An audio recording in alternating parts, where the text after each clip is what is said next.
தங்கள் முடிசூட்டு விழாவிற்கு ஒரு தடை வந்துள்ளது. ஏன் மகுடம் தயாராகவில்லையா? இல்லை. பிறகு காரணம்? தாங்கள் தாத்த ஜாதியா அரசியலையே அறிய மாட்டீர்களா? ஆதலால் முடிசூட்டிக் கொள்ள முடியாதா? தாழ்ந்த ஜாதி அரசியலை அறியாதவன் யார்? தானும் நாடும் ஒன்றென கண்டு தன்னையே தந்த மன்னன் சிவாஜி தாழ்ந்த ஜாதியா? மன்னர் குலத்தில் பிறவாதவன், பரம்பரை உரிமை இல்லாதவன், மானம் காக்கும் குடியானவன் மகுடம் தாங்க முடியாதா? தாத்தாரியார் இருந்த பிறவியில் அமர்ந்து ஆத்திருந்த சிவாஜியை கண்டு நாட்டுக்குடைய நல்லவன் என்றும் ஓர் வாட்டு வழங்கும் மன்னவன் என்றும் ஆராய்ச்சி எடுத்த மக்கள் எங்கே? ஓரத்தில் நின்று வெற்றி வரட்டும், அதன் தரத்தை அனுபவிப்போம் என்று காத்திருந்த ஆணவக்காரர்கள் எங்கே? முறையை விட்டு வாழெடுத்த ஒவ்வொரு கணமும் மராட்டியம் மராட்டியம் என முழங்கி இவையெடுக்க துடித்த வேங்கை போல் எங்கே பகைவர், எங்கே பகைவர் என தேடி கரைபடியாத எனது அன்னை நாட்டை காப்பேன் காப்பேன் என சூழ்நிலைத்து இந்த நாடு என் சொந்த நாடு, இந்த மக்கள் என் சொந்த மக்கள், உயிரினுமணியே என் மக்களுக்காக ஓடினேன், பகைவரை தேடினேன், வாழ்வென்று சாடினேன், வெற்றியை நாடினேன். பகை தேடி வெல்ல மட்டும் உரிமை உண்டாம், முடிசூட்டிக் கொள்ள மட்டும் தடை செய்வாரா? அரசியலை நான் அறியாதவனா? அரசு வித்தைகள் புரியாதவனா? எவனோ வந்தவன் சொன்ன வாய்வரை கேட்டு நொந்து போக நான் நோயாளி அல்ல. என்னை விட்டவன் இந்த தலைமையாளும் தகுதியை அடைந்து விட்டானா?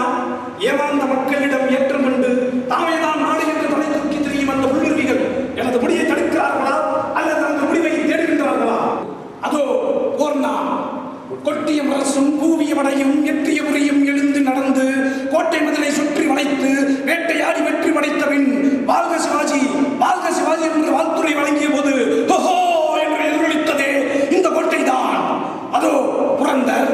போகாதீர்கள், படைபலம் அதிகம், கோட்டை முன்னால் தடைகளும் அதிகம், ஒற்றம் தடுத்தான் ஒரு நாள் என்னை இடிப்பிடிந்தோர் எல்லாம் நிலத்தில் இருங்கள், கோழைகள் விலக வீரர்கள் வரட்டும், ஏறு முன்னேறு என்று ஏன் களமிட்டு பகைவர் தலைகளை கனியென கொய்து முரசு முடித்து நான் முழங்கிய கோட்டை இதுதான் புரந்தர், இதுதான்.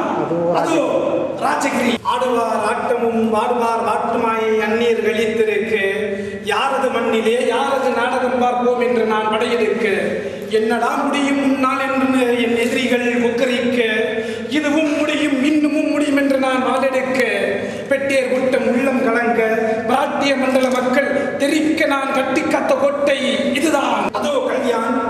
கண்ணீர் விட்டு கதறிய பெண்கள், ஐயோ என அலறிய குழந்தைகள், முடிவறியாத தவித்த முதியோர் குடியோர் கையில் சிக்கி தவித்தனர். பகைவர் பொடி பொடியாக நான் போர்க்களம் உண்டு மராட்டியை கொடிய நாட்டிய கோட்டை இதுதான். என்னையா கேட்டார்கள் நீ யார் என்று?